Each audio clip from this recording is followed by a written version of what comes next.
Bonsoir et bienvenue. Vous êtes sur Profizone. J'espère que vous allez bien. Pour moi, ça va hyper bien. Alors, la famille, ce soir, je vais vous montrer comment lire les graphiques. Ok?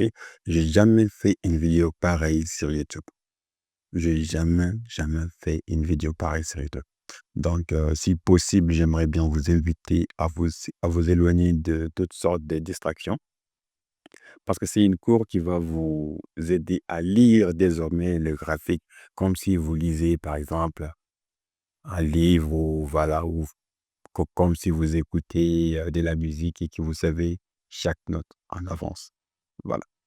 Donc, sans plus tarder, on va directement commencer. Mais avant, j'aimerais bien vous inviter à vous abonner sur la chaîne et à lâcher un petit like. Ça fait toujours plaisir, le petit like. Donc, on commence. Ce que j'aimerais que vous sachiez, c'est le prix elle-même quand il est composé et quand il est manipulé par les acheteurs et les vendeurs. Vous savez sans doute que le prix est constitué de tendances haussières et baissières et de deux natures, une nature impulsive et une nature proactive. Par exemple, quand le prix est vend, on constate que le prix fait souvent une petite correction. Voilà. Vous voyez cette petite correction là? On va voir ça sur les graphiques, mais pour l'instant, je vais juste vous montrer l'illustration. Durant cette vente que vous voyez ici, c'est les vendeurs qui sont en train de pousser les prix. Maintenant, durant cette petite correction-là, là, il y a quelque chose qu'on appelle les acheteurs qui ont essayé d'acheter à ces niveaux-là, mais ils n'ont pas pu. Ils n'ont pas pu effectuer les achats parce que les vendeurs avaient beaucoup plus de puissance. Voilà ce qui fait que souvent le prix, elle part et quand elle revient ici, cet niveau-là est considéré comme un niveau important. Pourquoi? Il y a beaucoup de gens, ils voient une épaule, tête-épaule. Mais la réalité, qu'est-ce qui se cache derrière? Ce n'est rien d'autre. C'est tout simplement parce que les agiteurs, ils étaient déjà placés ici. Ils voulaient partir à la hausse à ces niveaux, mais ils n'ont pas pu partir. Donc le prix a vendu. Donc quand le prix a réussi à comment dirais-je, à acheter à ces niveaux, de ces niveaux-là. Les acheteurs ont réussi à acheter à partir de ces niveaux-là. Donc, il faut savoir que ici, disons qu'il y avait Ahmed qui voulait acheter ici, mais il n'avait pas assez de volume pour pouvoir propulser les prix à la hausse. Donc, ici, quand le prix est arrivé ici, il y a Maman Bintou elle avait assez de puissance pour propulser les prix. Donc, Ahmed, il est toujours sur sa position. Il attend sagement. Maman Bintou a réussi à pousser les prix. Donc là, qu'est-ce qui va se passer? Là, c'est la zone où Ahmed voit l'opportunité.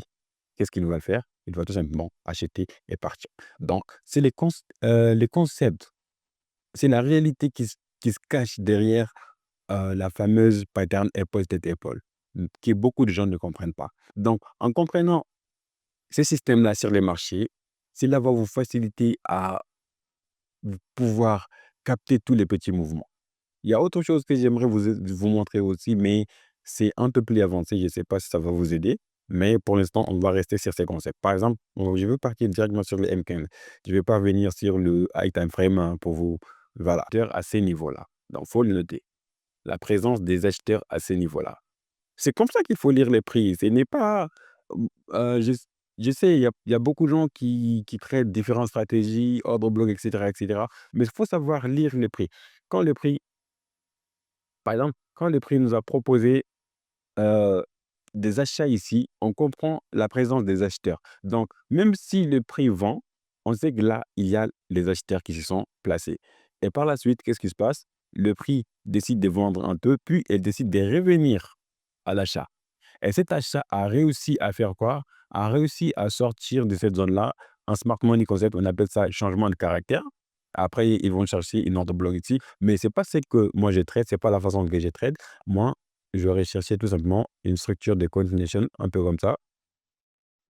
Il va venir prendre une haut point ici, mais qui est une zone, qui a été respectée par les acheteurs, qui a été une zone de préparation, une zone comme si, une zone de signalement. Voilà. Là, on a un signal qui nous dit qu'il y a une forte chance que les acheteurs se positionnent ici. Et n'oubliez surtout pas, là, il y avait les vendeurs qui se sont placés ici. Donc, ça veut dire que cette zone-là est une zone où il y aura une potentielle vente. Oui, une potentielle vente. Parce que il y a déjà des vendeurs qui se sont postés à ces niveaux-là pour dire que quand le prix, elle va venir, nous, on va vendre. Là, ils n'ont pas réussi à le vendre. OK? Mais par la suite, ils peuvent le vendre ici à ces niveaux. Ils n'ont pas réussi à le vendre, mais c'est une zone où on sait que le prix peut vendre. Donc, c'est comme ça qu'on lit les prix. J'espère que cette vidéo va vraiment vous faire plaisir à comprendre un peu les mécanismes du marché, etc., etc. Et sur ce, je vous souhaite une excellente fin de soirée. Portez-vous bien et on se dit à très bientôt. Bye bye.